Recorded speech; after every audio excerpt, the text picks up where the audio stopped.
Gracias, Adriana, querida. La verdad es que está siendo un día absolutamente fascinante. Las reflexiones del doctor Jorge Bravo, siempre tan agudo, tan preciso, tan claro y tan estructurado, son absolutamente preliminares para lo que continúa. Y lo que continúa es lo siguiente. Si toda la mañana en este evento sobre derecho digital hemos tenido la oportunidad de escuchar los distintos enfoques y las distintas materias, por supuesto no todas porque no teníamos todo el día a nuestro favor para reflexionar sobre fintech, banca digital, NFTs, nos faltaron muchos temas, pero sí pudimos cuando menos revisar los distintos enfoques o los más populares y sobre todo los más debatibles en el mundo, no solamente jurídico, sino en nuestra sociedad digital. Viene un momento que me parece absolutamente fascinante porque después de haber escuchado estas espléndidas participaciones, tenemos aquí algunas de las mentes académicas más estructuradas de América Latina. Y tiene que ver también con la complicidad, con el acompañamiento de este proyecto. Este proyecto fue concebido con la Universidad Panamericana de Guadalajara, de Jalisco, con Gaby de Alba, y después tuvimos esta complicidad absoluta y fascinante con Sandra Ortiz, quien es directora del Departamento de Derecho de las Telecomunicaciones en la Universidad del Externado en Colombia. Y también, como no podía ser de otra forma, invitamos a colegas que desde un punto de vista académico son hoy en día actores vitales en América Latina para repensar el mundo digital. Por esa razón, quiero presentar a continuación, primero la anfitriona de la mesa, que además tendrá un enorme trabajo y muchos temas para repensar lo que ha sucedido el día de hoy, quien es Gabriela de Alba, quien es coordinadora de la División de Estudios de Posgrado de la Facultad de Derecho de la Universidad Panamericana. Gracias, bienvenida Gaby, querida, gracias por tu complicidad. Bienvenida Sandra Milena, quien es directora del Departamento de Derecho de las Telecomunicaciones de la Universidad del Externado. Profunda y querida amiga. Gracias, Sandra. Bienvenida. Quiero también agradecer a Joel Gómez, quien es un líder inevitable cuando hablamos del derecho informático y la tecnología digital. Le ha dedicado muchas horas de su vida profesional y académica a organizar grupos, liderar grupos de abogados, a repensar y a pensar, y además es un profesor emérito del TEC de Monterrey. Bienvenido, Joel querido. También le quiero dar la más cordial bienvenida a Pablo Pruneda, quien es un investigador inestimable del Instituto de Investigaciones Jurídicas de la Universidad Nacional Autónoma de México y quien lidera las conversaciones más relevantes que existen en este instante en esta parte de América Latina en materia digital. Pablo, querido, bienvenido. Quiero invitar también a mi querido amigo Andrés Piazza, a quien además debo de decirles que una de las primeras personas con quienes pensé esta mesa fue con él. Lo busqué, le hablé, él es un joven abogado experto en tecnologías de la Facultad de Derecho de la Universidad de Córdoba en Argentina, quien además tiene una trayectoria profesional inestimable, tanto en el sector de telecomunicaciones, derecho informático, y es un testigo y actor profundo de estos temas en el Cono Sur. Bienvenido, Andrés, querido. Y también alguien que en los últimos años le ha dedicado buena parte de su pensamiento y de su tiempo a investigar, a cuestionar el tema del derecho digital, quien además fue director de la Facultad de Derecho de la Universidad de Morelia, Michoacán, quien ha sido secretario general de la universidad, coordinador general de cultura también de esta universidad, pero sobre todo un investigador incuestionable en estos temas, sobre todo de derecho a la información, derecho de la comunicación y ahora derecho de la tecnología, mi querido amigo Héctor Pérez Pintor. Bienvenido, Héctor. Gaby, querida, la pantalla es tuya, adelante. Muchas gracias a todos. Qué gran fiesta, qué gran día. Me honro a nombre de la Universidad Panamericana, Campus Guadalajara, darles la más cordial bienvenida a todos. Adriana, muchísimas gracias también a ti por tu espléndida conducción junto con Jorge. Jorge, que es profesor nuestro en el posgrado en Derecho, en temas de ciudadanía digital y de todos estos temas en Derecho Digital. Muchas gracias por tantos años de apoyarnos en el posgrado con estos temas. Muchísimas gracias también a Sandra Milena, muchísimas gracias, es co-convocante nuestra por parte de la Universidad Externado Colombia. Bueno, espléndido este panel, esta organización. Gracias a todo tu equipo, Jorge, de DPL News Group, Eli, a todos. Muchísimas gracias por tanto profesionalismo y tanta eficiencia en la preparación de este día. Bueno, en aras de eficientar tiempos, yo tenía preparado un extracto curricular brevísimo de cada uno de los panelistas, que aún siendo muy breve demostraba un poco dejaba ver algo de la riqueza curricular de todos nuestros invitados, pero bueno, por los recortar tiempos, me quedo con la presentación que ha hecho Jorge de ustedes. Y bienvenidos, empecemos con esta disertación que bueno, es riquísima la temática en la búsqueda de la convergencia académica. Qué reto, qué encomienda, ¿no? Ustedes lo saben, ustedes académicos, y ya con el antecedente que tenemos de todos los que nos han precedido en el foro, pues sabemos que es amplísimo la temática de la cual se podría echar mano para abonar y dar luz a en esta búsqueda de la convergencia académica. Yo quisiera, entonces, por empezar y no perder más tiempo, me gustaría dar la palabra al doctor Héctor Pérez Pintor, quien tiene algunos estudios en este tema de las implicaciones del derecho digital en la educación superior. Adelante, doctor. Bienvenido. Gracias, muchísimas gracias nuevamente, Gaby. Muchas gracias a Jorge Fernando Negrete, a todas las instituciones involucradas en la organización de este primer congreso, muy, muy importante. Y es un reto, ya como se señaló, por supuesto, a quienes están conectadas y conectados en este momento a lo largo de toda la jornada. Es un gran reto abordar el tema de la convergencia académica, porque es tan amplio que estos próximos minutos me dedicaré a tener una cuestión general de los derechos digitales y su impacto en la educación superior. Y esto parte de una investigación que estoy realizando, estoy comenzando precisamente a llevarla, que tiene que ver con los derechos digitales. No me voy a detener específicamente a explicar porque muy bien lo ha señalado el doctor Jorge Bravo en el bloque anterior, qué son y qué no son. Pero sí me parece importante puntualizar el tema de la cuestión de los derechos en general y cómo nos encontramos en la actualidad y hacia dónde vamos. Efectivamente, no debemos de conocer que siguen habiendo derechos offline, es decir, los derechos clásicos. Y esto, por supuesto, que no es ni un retroceso ni una vista al pasado, porque ahí los tenemos y convivimos con ellos en el día a día. Sin embargo, con el impacto, con el surgimiento, la potenciación de las nuevas tecnologías, por supuesto que estos derechos cobran y tienen un nuevo impulso con el tema del embrión digital, ¿no? Ya no es el mundo analógico, sino en el mundo digital que tenemos ahora y que vendrá un desarrollo.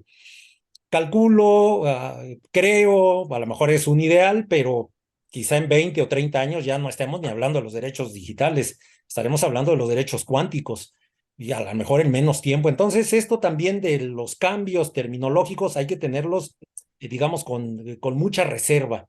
Bien, me voy a enfocar precisamente dentro de todos estos derechos digitales de un derecho ya clásico, vamos a decir, porque viene de cuando menos de un siglo, ya específicamente, y medio siglo, como lo tenemos más construido, que es el derecho a la educación. Y este derecho a la educación, relacionado con la educación que se imparte en las instituciones de educación superior. Voy a dejar de lado otro tipo de instituciones y me voy a enfocar a estas instituciones de educación superior. En la convergencia académica, por supuesto que no solamente tenemos este derecho a la educación que tiene toda persona, está establecido inclusive en la Constitución Política de los Estados Unidos Mexicanos, está establecido el tipo de educación que se aspira en los ODS 2030, en la Asociación Nacional de Universidades e Instituciones de Educación Superior tiene una agenda digital, atiende, aspira, no a que desaparezcan las universidades tradicionales con una enseñanza, vamos a decir, como la conocemos, sino sí a ir implementando todas estas tecnologías. En la pandemia, pues por supuesto que tuvo mucho que ver en esta revolución que ya se venía dando. Pero no solamente encontramos este derecho que de por sí, creo que vale la pena establecerlo y aquí dejar muy bien en claro, ya lo señalaba el doctor Bravo, partiré de la idea del derecho no como un conjunto de normas y no el derecho como un conjunto de leyes, sino el derecho como un constructo cultural que ha hecho el ser humano. El derecho es un constructo cultural y por ello tiene una interdisciplinariedad necesaria. A mí me parece que una parte fundamental para entender cómo se está desarrollando este tipo es la antropología jurídica, y yo creo que ahora empezaremos, y se empezará desde las ciencias sociales, por supuesto, a la antropología jurídica digital. Bien, en este sentido, tenemos los grandes retos de este derecho a la educación ahora con la introducción de las nuevas tecnologías, de las tecnologías digitales, poder acercar el conocimiento hacia los educandos en la educación superior. Las universidades de por sí, dependiendo de las regiones, dependiendo inclusive de las regiones del mundo, pues tenemos más o menos acceso a ciertas tecnologías. Sin embargo, pues allí empezamos con estos grandes retos de la convergencia académica hacia la educación digital. ¿Qué tipo de tecnología? ¿Hasta dónde llegamos? ¿Cuál es la funcionalidad de las mismas? Encontramos en este derecho a la educación, por supuesto, el tema de los docentes. Estamos en una generación, o sea, estamos en generaciones, digamos, disímbolas. Por una parte, generación de docentes que puede ser que no manejen adecuadamente este mundo digital, entiendan este mundo digital, porque es lógico por la cuestión generacional. No todas las personas que tienen estas características lo abordan. Y hay otro tipo de docentes que ya son inclusive nativos digitales, nativas digitales, que manejan este tema y se aproximan más a el alumnado para los temas del derecho a la educación.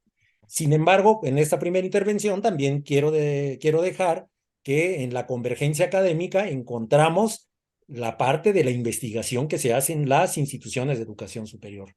Esta investigación con estas herramientas digitales. Pensemos lo que pasaba en la investigación hace 30 años, inclusive en la realización de trabajos de investigación que se llevaban en el nivel posgrado, como tesinas, tesis, cómo era el sistema para realizar hace 20 años estas y cómo es en la actualidad, cómo era a finales del siglo pasado y cómo es entrado ya el siglo XXI. Por otro lado, también tenemos las actividades propias que realizan las instituciones de educación superior y que van inmersas los derechos digitales. Las funciones sustantivas en México, cuando menos que están establecidas en la misma Constitución, la difusión de la cultura y extensión universitaria, la docencia y la investigación, necesitan de las herramientas digitales. La cultura digital, la docencia digital y la investigación digital. A mí me parece que esta parte de la convergencia debe ser muy importante para con nuestra comunidad estudiantil poder ir llevando a cabo y desarrollando este tema.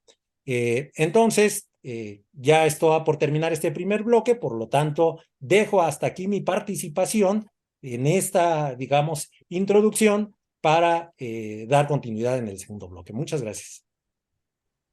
Muchísimas gracias, Héctor. Muy interesante lo que nos planteas sobre este tema de profesores y el tema humano, ¿no? De la parte de la educación.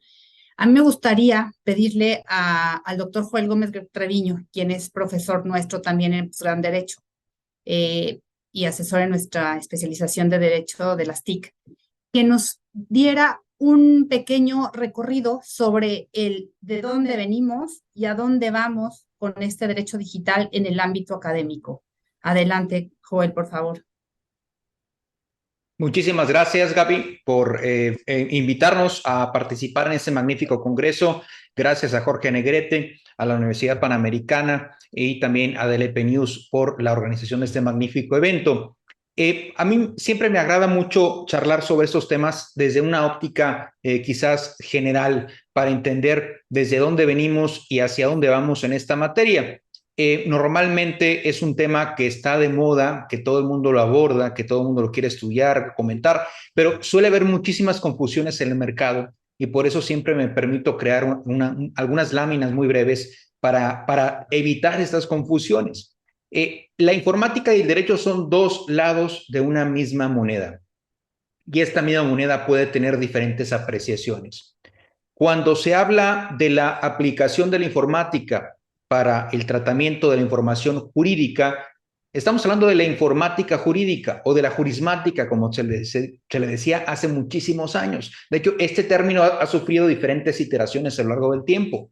Hace quizás un par de décadas o más se le conocía como jurismática, luego se le empezó a conocer como informática jurídica y en épocas modernas se le conoce como legal tech.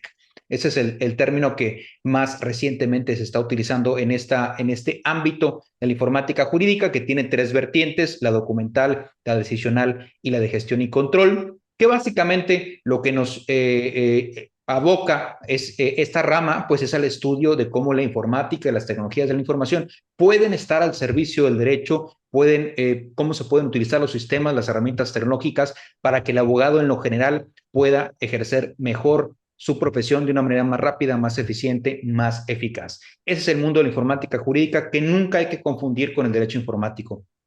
Cuando se habla de derecho informático, se habla de los aspectos normativos del uso de la informática, que más en un momento más abordaré un poquito más al respecto. Hay otros términos que se solían utilizar en la academia o que se suelen utilizar como cibernética o como la jurimetría, que es la aplicación de la estadística al derecho, la modelística jurídica, entre otras que pueden y no estar relacionadas con esta materia. De hecho, hay algunos académicos que dicen que dentro de la cibernética se encuentra la jurimetría, la informática jurídica, la modelística jurídica y también el derecho informático, cosa con la que estoy completamente en desacuerdo, pero eso sería un tema para otra charla muy distinta. Pero hablemos un poquito más de la temática principal del Congreso en lo relativo al derecho digital.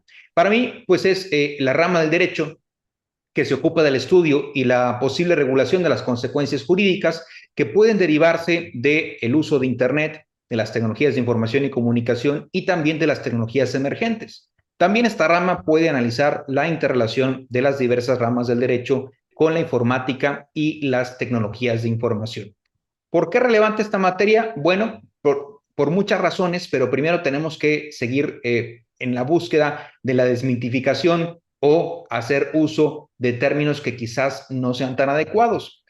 ¿Cómo se ha conocido a lo largo del tiempo esta materia? Ha recibido diversos nombres. La forma más clásica de referirse a esta materia es derecho informático, como se le empezó a concebir hace más de 2 décadas, quizás hasta 3 décadas. Luego se le empezó a denominar derecho de Internet. En España se puso muy de moda el derecho de la sociedad de la información. En algunas regiones también europeas se le empezó a conocer como derecho de las nuevas tecnologías o derecho de las altas tecnologías, como también se le llamaba en algunos países de América Latina. Aunque suene un poco pues chistoso, a mí me gusta retar estos conceptos, porque si hay un derecho de las nuevas tecnologías, tendría que haber un derecho de las viejas tecnologías. Si hay un derecho de las altas tecnologías, habría que tener un derecho de las tecnologías chaparritas. Son términos que a mí en lo particular no me gusta y no concuerdo con ellos. También, inclusive en México, de manera muy, muy breve, algunos académicos y abogados se le han llamado derecho tecnológico, otros le han llamado derecho electrónico, y aquí tengo que hacer una pausa. Si nos vamos al diccionario, informático es una cosa, tecnológico es otra, electrónico es otra, cibernético es otra, digital es otra. Si somos muy puristas y vamos al mero significado de la palabra diccionario, podríamos encontrar que quizás se trata de diferentes ramas del derecho, pero no, realmente van encaminadas hacia lo mismo. En España, desde hace algunos años, se le conoce como abogacía TIC o como ciberderecho. Algunas personas también en América Latina le suelen llamar ciberderecho o ciberabogados. En Estados Unidos, cuando yo me fui a hacer la maestría hace más de 20 años, por allá en 1996, que me fui a hacer la maestría, los primeros libros de esta materia que yo compré se llamaban Cyber Law. Esa era la primera aproximación a esta materia, pero de repente empezó a tornarse un poco más formalista y le empezaron a llamar IT Law. También otros términos como Computer Law, Derecho de las Tecnologías, Información y Comunicación o Derecho Digital son algunas de las formas como suele conocerse a esta materia, pero lo cierto es que es una materia que por su relevancia tiene impactos en muchísimas áreas de nuestra bonita rama de la abogacía, en el derecho civil y mercantil, corporativo, derechos humanos, laboral, penal, financiero, bursátil, en telecomunicaciones, propiedad intelectual, datos personales, fiscal, electoral, protección al consumidor y también medios alternos de solución de controversias. Son algunas de las ramas del derecho que tienen diferentes implicaciones jurídicas en lo que hoy conocemos como derecho digital. Y para no extenderme con el tiempo, voy a cerrar aquí mi primera participación. Gracias, Gaby. Muchísimas gracias, Joel. Me gustaría ahora con esta magnífica introducción que nos has dado a toda la interdisciplinaridad y multidisciplinaridad del derecho digital, de todas las ramas del derecho del cual se abreva, darle ahora la palabra a nuestra coorganizadora, co-convocante, Sandra Milena Ortiz Laverde. Sandra, qué gusto tenerte y coincidir en esta mesa panel contigo. Adelante, por favor, con tu aportación. Pues muy buenas tardes a todos y pues sea este momento para felicitar a Jorge Fernando por la iniciativa y de convocarnos a hablar de una temática pues que es común y ya transversal para toda la región, que son los temas de derechos digitales y pues que obviamente supera un poco las categorías tradicionales de temas de telecomunicaciones y tecnologías de la información y que podemos estar hablando de una categoría que agrupa diferentes temas. Atendiendo un poco al nombre del panel, pues acá estamos aluciendo un tema de convergencia y por qué empezamos a transformar los programas de telecomunicaciones en función de los temas digitales. Entonces, aludiendo a que nuestros programas, o sea, y atendiendo un poco el programa que también da la Universidad Panamericana, pues estamos hablando de temas que se basan fundamentalmente en temas de las telecomunicaciones como un elemento fundamental que se ha dado para garantizar la conectividad de las comunicaciones de los individuos. Pero conforme a la evolución y el surgimiento de un concepto tan importante como es el concepto de ecosistema digital y el tema que alude Joel a la incidencia que tiene en la masificación y uso intensivo del Internet, hace pues que obviamente las telecomunicaciones sean un factor determinante, de alguna manera lo abordaron esta mañana, pero que obviamente se nutre de otras disciplinas y que se convierte en el soporte para el desarrollo de demás criterios, que la última la lámina que presenta Joel alude a los diferentes criterios a los cuales se empieza a nutrir, de los cuales están las telecomunicaciones como un factor del cual se estructura las demás capas y que pues que harán alusión a mis compañeros. Atendiendo un poco la intervención de nuestro panel anterior de Jorge Bravo, hace alusión a las telecomunicaciones y un poco la incidencia que tiene el contexto europeo en las legislaciones latinoamericanas y pues esa tendencia que nosotros asumamos a esos procesos que se dan en sede extranjera y que hacen que pues las dinámicas que estamos manejando entre telecomunicaciones, internet, pues tengan a unificarse y por lo tanto de allí que hace que los programas se reevalúen y en nuestro contexto pues, latinoamericano estemos hablando de que se soportan en la configuración de las telecomunicaciones y ahí de los demás capas o instrumentos sobre los cuales se soporta esta infraestructura y de lo cual se basa el Internet y esa cadena de valor que está asociado al mismo. De allí que pues sea tan insignificativo tal temas como la ciberseguridad, como la protección de datos y la relación de nuevos agentes tan importantes en esta nueva cadena que no solamente está supeditada como lo habíamos manejado inicialmente entre operadores y el Estado, sino acá otros agentes que requieren una nueva interacción y una nueva lectura en el ámbito de la regulación. Jorge hacía alusión pues que la regulación era un poco estática y pues en el entorno digital nos empieza a notar que las regulaciones tienen que cambiar en virtud de lo que son las telecomunicaciones y allí un poco la flexibilización que se le tiene que dar al tema y entender un poco las dinámicas de colaboración y co-creación para este tipo de entornos. Y allí pues que sea necesario pues que el Estado intervenga de otra manera, conservando pues la finalidad de que hay un servicio público tras que soporta pues todo este mundo digital, pero también que las relaciones varían en entornos, los entornos de gobernanza y pues que obviamente se requiere una interacción activa entre los agentes. Entonces lo que nos permite, y atendiendo un poco a la finalidad que tiene la educación, es la introducción de estos temas a las discusiones académicas y determinar por qué está relevante entender las dinámicas asociadas con las tecnologías y con la digitalización y también los procesos asociados con la transformación en general que se ha dado también del mundo educativo, como lo anunciaba Héctor, en los métodos de enseñanza y apropiación del conocimiento por parte de las nuevas generaciones, y pues que creo que harán alusión de la transformación en cuanto a derechos y aproximaciones que se hacen en la connotación del mundo digital. Pero yo creo que desde el acercamiento que se hace, yo creo que una reflexión que y el objetivo de este evento es determinar cómo desde la región podemos pensar en la configuración de un derecho digital, no en las magnitudes que lo tiene la Unión Europea, pero sí en la connotación de gestar algún tipo de aproximaciones atendiendo hasta no nuestras locuras, hasta no nuestras locuras, sino a nuestro contexto local, y determinar efectivamente qué elementos en común podemos hablar para crear mercados digitales en el contexto latinoamericano, que yo creo que es la finalidad y de estas aproximaciones. Y creo que Andrés va a hacer ese acercamiento de no copiar toda la creación que se hace por parte de la Unión Europea, atendiendo que es una dinámica de más de 50 años, sino a algunas aproximaciones y conceptos frente a temas que se puedan dar en materias de tecnología y apropiación de conocimientos para toda la región. Entonces, con eso concluyo esta primera parte. Y lo haces muy bien, Sandra, dándole paso a la intervención de Andrés Piazza, que pues muy adecuadamente sobre su expertise y sobre su ámbito de ejecución, de labor, nos puede hablar un poquito del tema. Adelante, Andrés. Bueno, muchas gracias, Gaby. Un placer estar aquí en esta primera edición de este congreso. Agradezco también a Jorge Negrete por la invitación y a la Universidad Panamericana por este espacio. Me gustaría estar en Guadalajara, que es un lugar muy especial para mí, pero bueno, en otra ocasión será.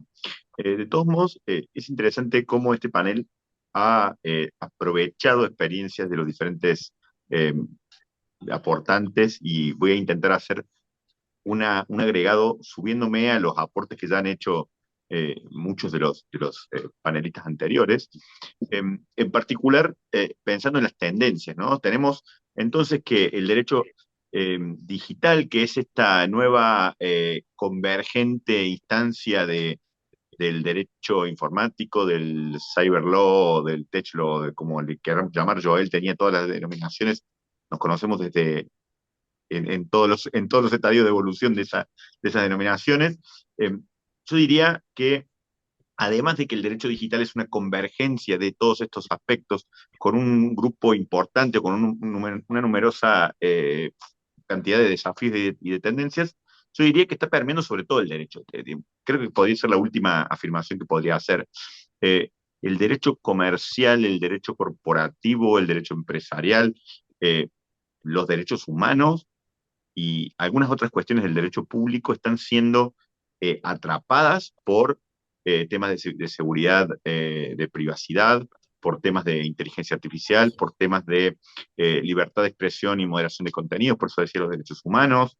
Las grandes plataformas donde circula el contenido son quizá el ágora pública, en donde se da la discusión o el debate público, y en donde se tienen que sopesar los derechos tanto de propiedad intelectual como de libertad de expresión, en donde sucede la desinformación y la que quizá tenga impacto hacia las democracias a la hora de, por ejemplo, usarse la información como arma, un tema importante para las democracias occidentales de este último tiempo, desde la era desde las instancias de presidentes como la de Trump, de Bolsonaro, en Brasil, en Estados Unidos, y cómo esto es una tendencia cada vez mayor en las democracias occidentales. Y desde esa perspectiva, entonces, el derecho, todo el derecho está siendo como alcanzado por alguna ramificación de esta nueva área convergente, que ya no es tan nueva, ¿no? Eso es lo primero que quería decir sobre las tendencias. Lo segundo que quería decir era dónde veo yo que están las puntas de la curva, ¿no? Los temas a los que quizá haya que abordar, o que los estudiantes o los académicos deberían prestar atención.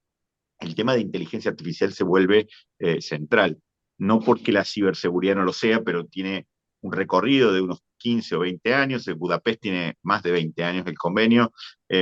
Los temas de privacidad han sido renovados con toda la tendencia de la ola regulatoria europea primero y latinoamericana después, de post GDPR europea, la Ley de Servicios Digitales Europea, también nos muestra un horizonte respecto de cómo trabajan las plataformas con los servicios digitales y cómo debiéramos en nuestros países ayornarnos a esto, cómo va evolucionando este tema, pero la inteligencia artificial muestra algo totalmente distinto, ¿no? Decisiones que toman organismos públicos, actores privados o ejecuciones que no solamente tienen asistencia algorítmica, sino que reemplazan incluso algunos de los servicios que prestamos los colegas que estamos en este congreso. Hace poco vi que ChatGPT había publicado tenía la capacidad de hacer borradores de políticas de privacidad, en inglés todavía, privacy policies para un determinado tipo de negocio en un determinado tipo de jurisdicción, ¿no? Y entonces ya es algo que está accesible públicamente, pone en jaque la capacidad de la producción de información o de conocimiento de manera artesanal de parte de nuestra rama, de nuestra ciencia, ¿no? Y al mismo tiempo, no es una ciencia, pero de nuestra disciplina, y al mismo tiempo creo que el tema de inteligencia artificial lleva un estadio, he estado involucrado en las discusiones sobre principios, sobre ética, sobre eliminaciones de sesgos. El estadio de evolución es todavía bajo, hay que encontrar un punto de convergencia o de un punto común en donde se puedan eh, abrazar las innovaciones positivas que brinda la inteligencia artificial y que desafía las carreras hasta no solo de operarios y de obreros, sino también de profesionales como nosotros mismos, sino que al mismo tiempo hay que encontrar una manera de tener una regulación positiva, pero que al mismo tiempo se centre en la persona y cuide los derechos de los ciudadanos, tanto de cada país como globales. Ahí tenemos otro tema desde la región, ¿no? Esto es un enfoque latinoamericano. Como enfoque latinoamericano,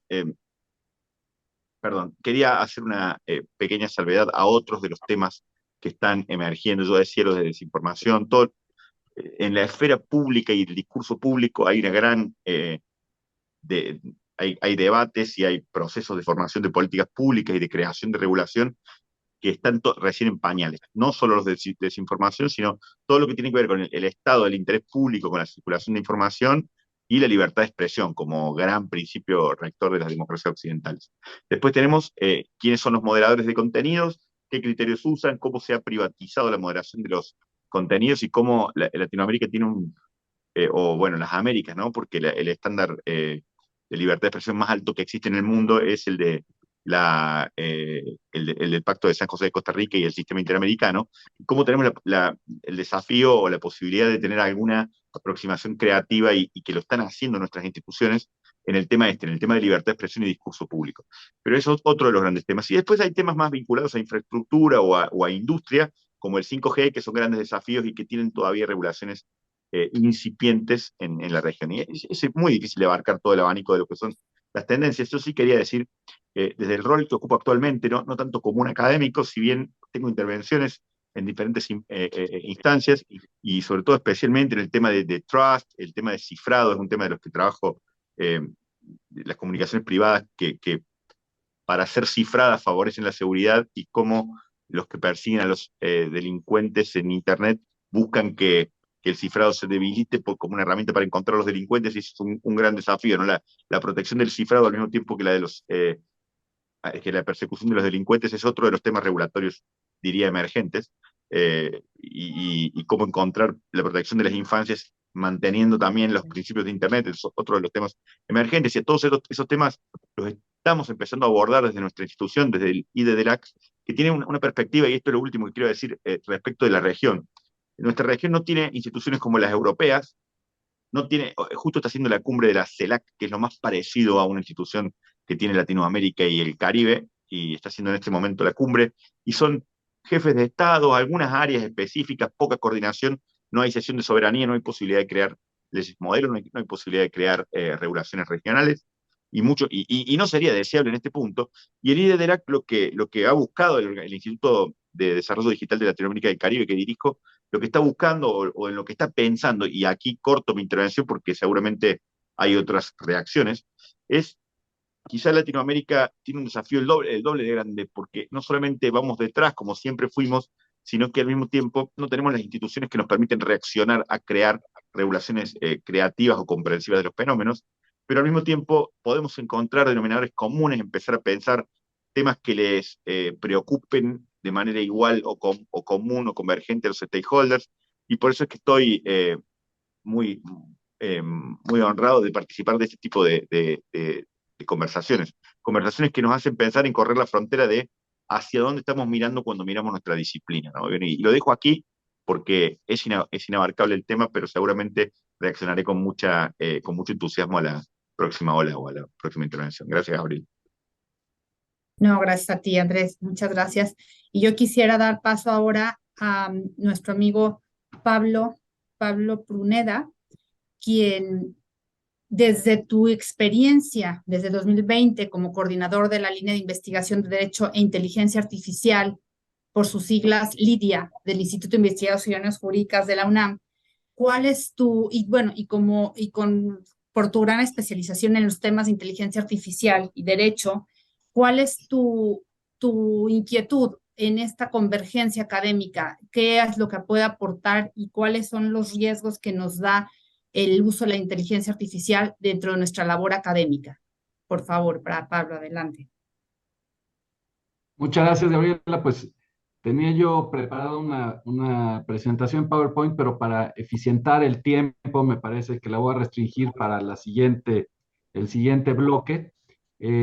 Agradezco, por supuesto, en primerísimo lugar a la Universidad Panamericana y a mi querido Jorge Fernando Negrete el honor de estar aquí con ustedes aprendiendo y compartiendo este ejercicio tan innovador que tiene que ver con el derecho y la adecuación del derecho a partir de las nuevas tecnologías. Ya bien decía Andrés y mencionaba la inteligencia artificial como una de estas nuevas tecnologías que sin duda imponen un reto enorme para los estudiosos del derecho. Y entiendo que si les estamos hablando a nuestros alumnos, a los jóvenes de la Universidad Panamericana que están interesados en el tema, entiendo que lo que tendremos que hacer, se escucha hay una reverberación, pero no sé, confírmenme si se me está escuchando bien. Sí, tenemos alguna reverberación que yo creo que ahorita nos apoyan en resolverla. Ese es el otro tema de la tecnología, es que no tiene palabra de honor, siempre falla cuando es el momento. Bueno, ¿me confirman que ya se escucha bien? Sí, así es. Gracias, Gabriela. Bueno, pues lo que quiero es justamente destacar la incursión de la inteligencia artificial, y para ello hay que entender, porque bien se había dicho, y lo decía Joel Gómez, los diferentes conceptos van cambiando.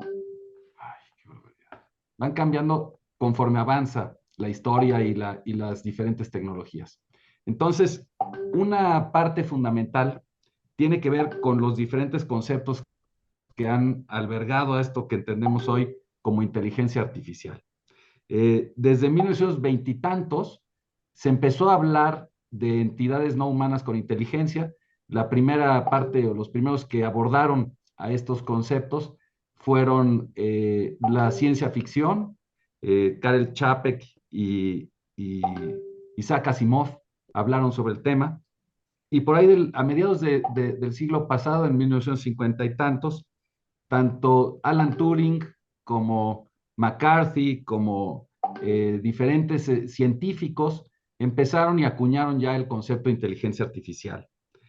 Fue después, en 1997, cuando se rompió la supremacía del ser humano, por lo menos en el juego de ajedrez, cuando fue la primera vez que una entidad artificial vence a un campeón de ajedrez, y esto ya fue hace muchos años, 1997. Ya en este siglo, hace no tanto, en 2017, AlphaGo, un algoritmo de Google, vence al campeón mundial de otro juego que es Go, y ese juego, que es un juego más sofisticado del que el ajedrez, se pensaba que jamás una entidad artificial podría ganar a un ser humano en ese tema. Y ya recientemente, pues la aplicación de inteligencia artificial que es usada actualmente, que es la del lenguaje, el aprendizaje automático, el machine learning, en una de sus vertientes más asombrosas que es el Deep Learning, nos da expresiones muy claras de los alcances de esta tecnología. Ya lo que antes era imposible imaginar, como mecanismos de conducción autónoma para vehículos, naves espaciales, buques, pues hoy es una realidad que todos entendemos y vivimos. Los asistentes de voz son mecanismos que ya no sorprenden a nadie, mecanismos de reconocimiento facial.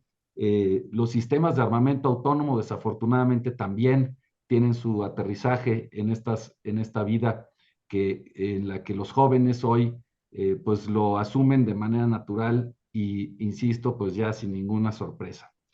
Pero la parte más importante, y ese es a donde yo quería llevar este primer bloque, tiene que ver con el desarrollo de los procesadores de lenguaje natural, de los que también ya hacía mención Andrés, el ChatGPT, como la primera expresión pública de un sistema muy sofisticado, pero que siendo pública, yo creo que todos tendríamos que estar obligados a consultarlo para entender los alcances de esta nueva tecnología. Yo quisiera plantear, digamos que así como Google y los buscadores incorporaron inteligencia artificial y cambiaron la forma en la que nos vinculamos con el Internet y aprovechamos tanta información que hay en el Internet, pues hoy estos procesadores de lenguaje natural como ChatGPT son herramientas que anuncian pues a Google como una especie de extinción. De ese tamaño es la irrupción de estas nuevas tecnologías.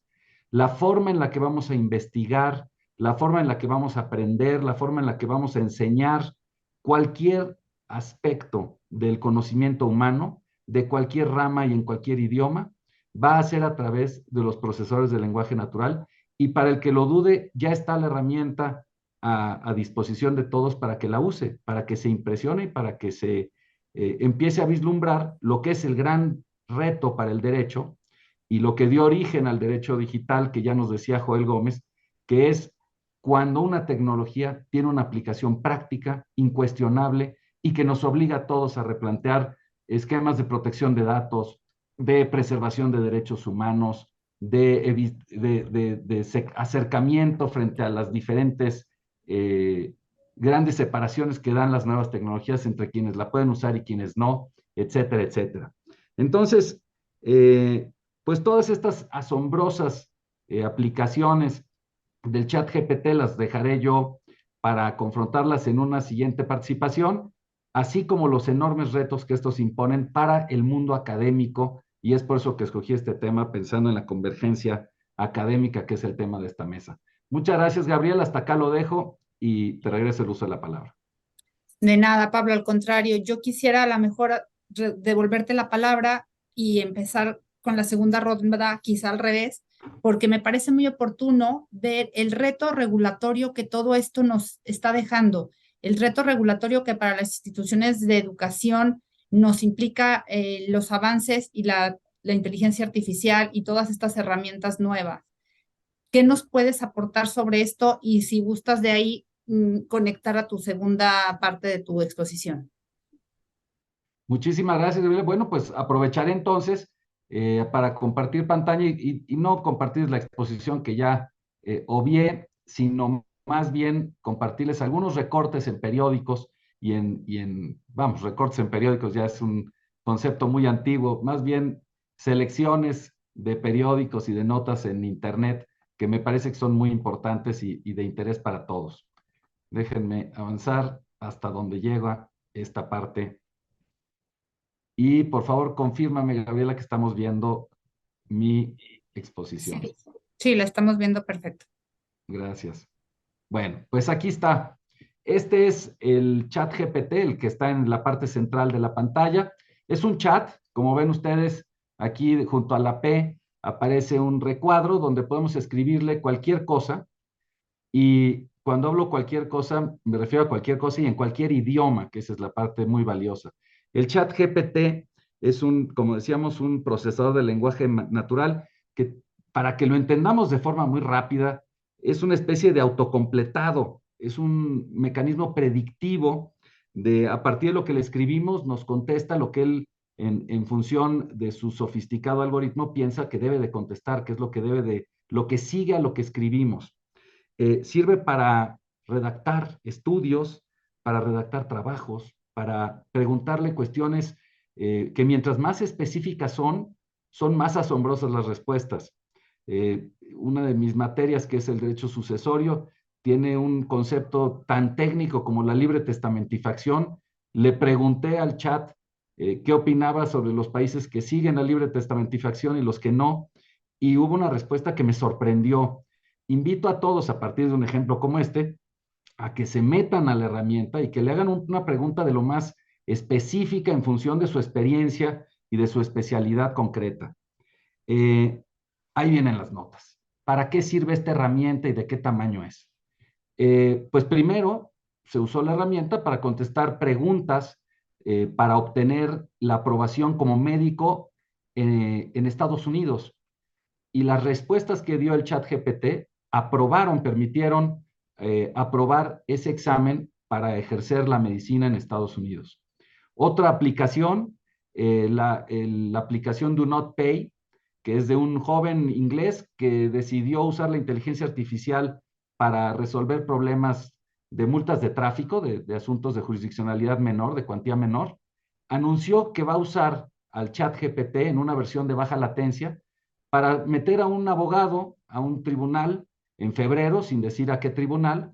Lo va a llevar a este abogado con un aparatito, un chícharo, que le permitirá interactuar con ChatGPT, y lo único que va a hacer este abogado es replicar lo que le diga ChatGPT. Este algoritmo va a estar escuchando los argumentos en este juzgado y va a proponer respuestas y posicionamientos al abogado. Esto en febrero sucederá y seguramente habrá noticias y que podremos seguir en los medios para ver cuál fue el producto de este ejercicio. Lo importante es que ya se está haciendo el ejercicio. Y es de tal tamaño el aprovechamiento y la potencialidad de esta herramienta que Microsoft hace unos días anunció que va a invertir $10,000 millones en OpenAI, se los va a poner a su disposición para que siga desarrollando la herramienta, porque como les decía yo en mi primer bloque, Microsoft ya vio que este es el acta de defunción para Google como buscador y le está apostando fuerte a una nueva manera de interactuar con el Internet. Bueno, pues esto que es maravilloso ya empieza a presentar sus puntos de controversia y sus enormes retos para el derecho. Hoy que estamos en un mundo donde el plagio pues es probablemente uno de los temas de conversación frecuente en nuestro país, por las razones que todos conocemos, pues esta herramienta se puede usar de manera concreta para evitar el esfuerzo de investigar y de generar contenido por uno propio, para preguntarle al chat GPT sobre el tema que nos encargó nuestro maestro, nuestro director de tesis o nuestro entorno de trabajo, y asumir como propia la respuesta que obtengamos de chat GPT a partir de que su capacidad de análisis y de precisión, aunque es falible, es muy asombrosa. Entonces, les pongo estos tres casos. En un caso de hace unos días, en una universidad de Estados Unidos, un maestro detectó un trabajo tan bueno presentado por una de sus alumnas que la cuestionó y pues terminó obteniendo por respuesta pues que ella no había hecho ese trabajo, sino lo había hecho ChatGPT. En el sistema de educación pública de Nueva York, fueron tantos los alumnos que usaron la herramienta para presentar trabajos, ensayos y tareas que se prohibió por parte de la entidad correspondiente el acceso a esta herramienta en el Wi-Fi, en la red de Internet pública de Nueva York. Obviamente, pues esta medida es ineficaz porque muchos de estos alumnos ya tienen acceso a Internet por sus propios medios, por su celular, y pueden seguir usando la herramienta. Y el último artículo, que es de hace menos días, pues destaca la parte que me parece más importante de todas estas, que es, tenemos que replantearnos cómo el uso de estas herramientas van a meter en crisis, o podrían meter en crisis a los estudiantes, al privarlos de la motivación para aprender, porque ya tenemos una entidad que nos responde la pregunta sin necesidad de hacer el mayor esfuerzo. Entonces, Con esto dejaría yo mi participación, espero, estableciendo muchas más dudas que respuestas, por supuesto, pero sobre todo la parte fundamental es para incentivarlos a todos los que están atendiendo a este chat, a este congreso, incentivarlos, invitarlos a que se metan a usar la herramienta y a que vean por sus propios ojos de lo que es capaz y a dónde nos va a llevar en este nuevo reto para el derecho que implicará darle un sustento legal a herramientas con esta capacidad para que sean usadas para el bien y no en detrimento de la humanidad. Muchísimas gracias. Hasta aquí dejo mi uso de la palabra y los saludo nuevamente a todos. Muchas gracias, Pablo. Tal como lo dices, un gran reto. ¿Cómo hacer desde la academia que volver a motivar a los estudiantes a continuar con su labor investigativa y que no estas herramientas los desanimen o los inviten a evitar este esfuerzo intelectual que nos ha llevado pues hasta este momento de la humanidad, este gran avance tecnológico, que justo esto es lo que ha implicado la motivación, la inventiva del ser humano, cómo hacer que no entre en pugna con estos avances tecnológicos que podemos ahora decir ya no es necesario, ¿no? El esfuerzo.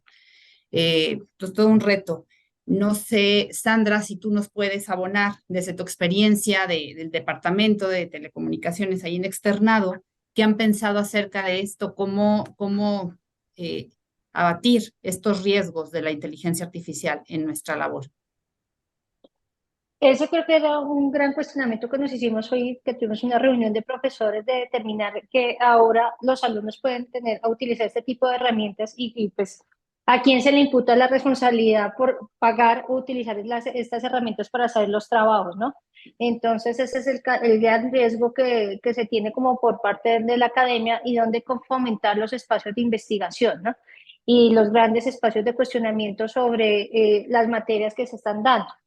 Y pues volviendo al tema y el tema de convergencia tecnológica y digital, creo que es el gran espacio que se da para que las diferentes disciplinas empiecen a interactuar y por lo tanto generar escenarios asociados por la transformación en el ámbito del derecho constitucional de las nuevas terminologías y un catálogo más amplio de derechos. Pues obviamente es el primer acercamiento que se hace, es de determinar si nuestras constituciones efectivamente reconocen o no una nueva categoría de derechos digitales, pues que creo que Andrés también hará alusión y que pues Europa recientemente aprobó y que por lo tanto tendrá que ser reconocido y incorporado en nuestra literatura y en los acercamientos que se hace por parte de los estudiantes que se acercan a estudiar la carrera de Derecho. Entonces es entender que hay otras dinámicas en las cuales los agentes interactúan y cómo yo puedo generar mecanismos de protección en escenarios como el metaverso y otros espacios donde no hay una protección del mundo real, sino pues estamos en contextos totalmente digitales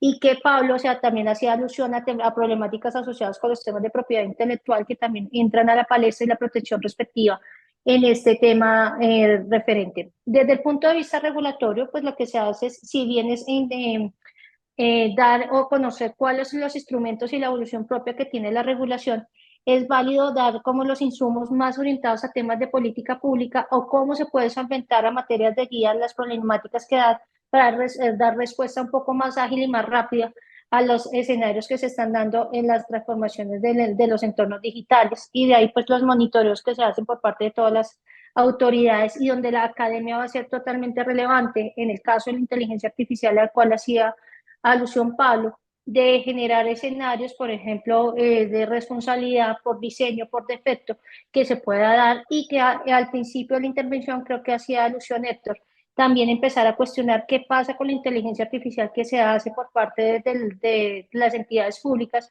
y que puede vulnerar también derechos. Entonces yo creo que también es empezar a generar diferentes estudios asociados a los temas de sesgos, a los temas asociados a quién es el titular de este tipo de tecnologías, en los códigos fuentes y cómo desde el derecho se pueda generar una respuesta por parte de los académicos frente a estas necesidades. De allí, pues, que el interés es que hay un mundo digital que pues, requiere de alguna manera una intervención y una interpretación por parte de los, generalmente la academia como escenario de reflexión y cuestionamientos, y de allí, pues, que las disciplinas tradicionales puedan volcarse a una nueva lectura al derecho y a una evolución de en las connotaciones ya que todas se dan en el mundo de Internet.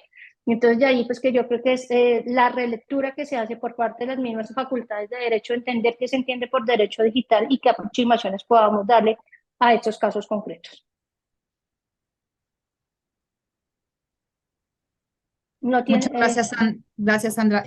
Me avisan que estamos casi sobre el tiempo, entonces, pues me gustaría a los tres panelistas que faltan, pues dar una breve cierre, un breve feedback a esto que hemos hablado en esta mesa.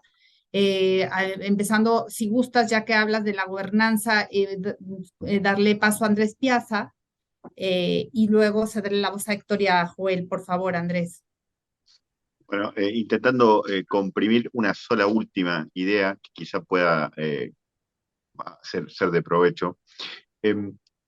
La discusión de la gobernanza de Internet, que lleva 20 años y que tiene un proceso de múltiples partes interesadas, tanto a nivel global, a nivel regional y a nivel de cada uno de nuestros países, ha hecho progresar muchos de los debates de las puntas de la curva, ¿no? de la cresta de la ola del derecho digital.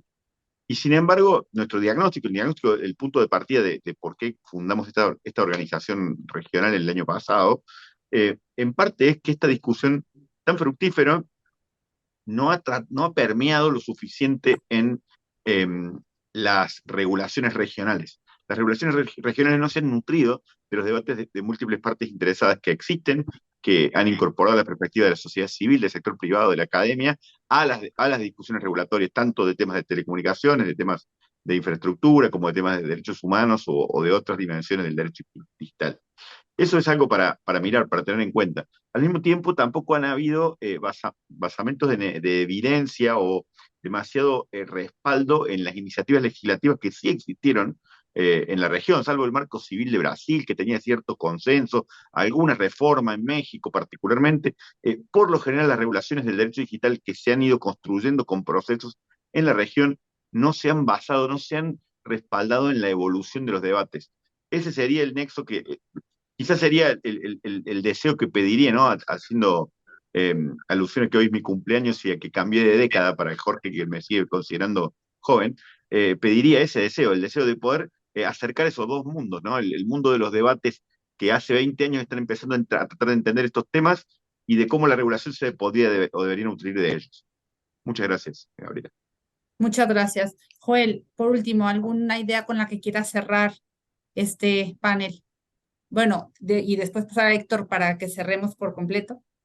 Con todo gusto, Gaby.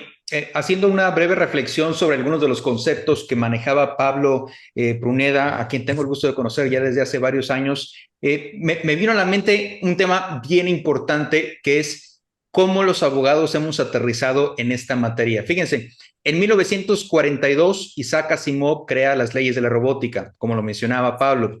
En 1950 el matemático Alan Turing crea el primer test de inteligencia artificial. En 1971 se envía el primer mensaje electrónico entre dos computadoras, sin ser correo electrónico todavía, era mensaje electrónico. En el 81 por primera vez se usa la palabra Internet.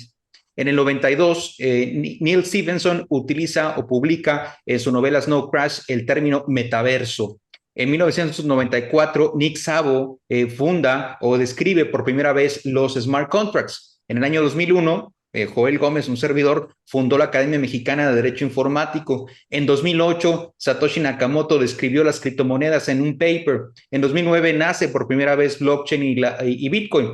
Y ahora, en 2023, los abogados nos estamos fijando en estos temas. No son temas que nos acabamos de empezar a fijar en el 2023. Me queda claro que esto es una tendencia que viene desde hace 4 o 5 años, en donde todo el mundo se quiere subir a la ola del derecho digital. Es muy importante que las universidades busquen esta convergencia en torno a las tecnologías, en torno a los nuevos desarrollos, en torno a las tecnologías emergentes y que entendamos que esta es una materia transversal.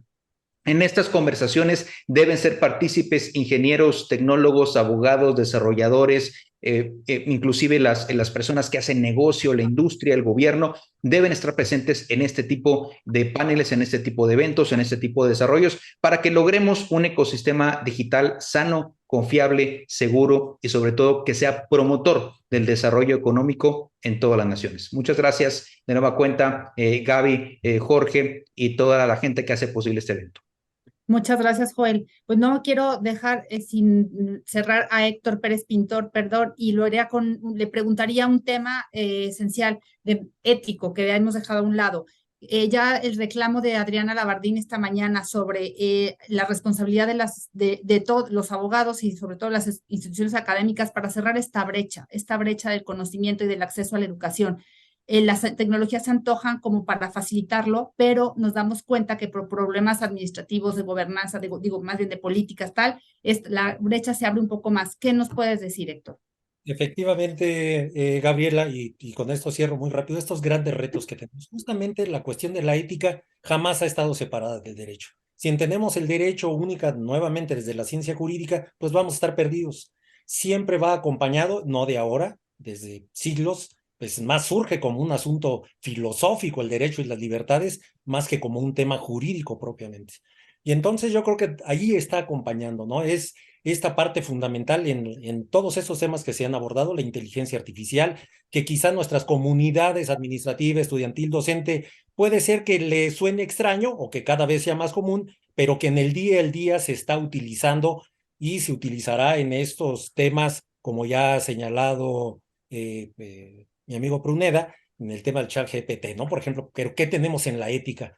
A mi parecer es fundamental porque esa es una avalancha que está por venir y la ética juega una parte fundamental para el ejercicio de estos derechos digitales. Es decir, debemos de tener un ecosistema digital educativo en donde la ética, en donde la seguridad, en donde todos estos temas que tienen que ver con los derechos humanos digitales, hablaremos en unos años de los derechos no humanos digitales seguramente, pero ahora de los derechos humanos digitales, y siempre la ética va a estar presente. Algo muy importante que señalaste, y me parece importante, dos grandes retos en las instituciones de educación superior: el buen uso de la inteligencia artificial, el derecho de acceso a la inteligencia artificial, es decir, ya no nada más es el derecho a cualquier tipo de tecnología, sino con estas características, pero siempre acompañado de esta ética. Es la parte dura, ¿no? Es la parte complicada con la comunidad estudiantil, con la comunidad docente, hacer mucho énfasis en la responsabilidad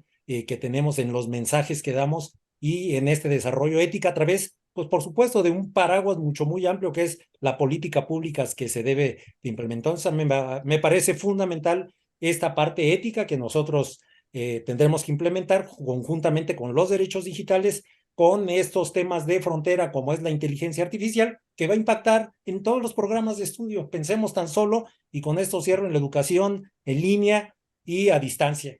Con este tipo de tecnología va a cambiar diametralmente, con el metaverso, con los implantes neuronales, etcétera, etcétera. ¿Y cómo lo vamos a regular esto? O sea, ¿cómo va a estar la cuestión? La ética digital es fundamental. Muchas gracias y gracias a todos mis compañeros y compañeras de panel. Gaby, muchas gracias. No, al contrario, pues muchas gracias, Jorge. Te devuelvo la voz porque pues ya estamos con buenas tardes y buenas noches en Portugal y España. Muchísimas gracias a todos, excelentes panelistas, unos genios del derecho. Gracias. Gracias, Gaby, querida. Gracias, Sandra Ortiz.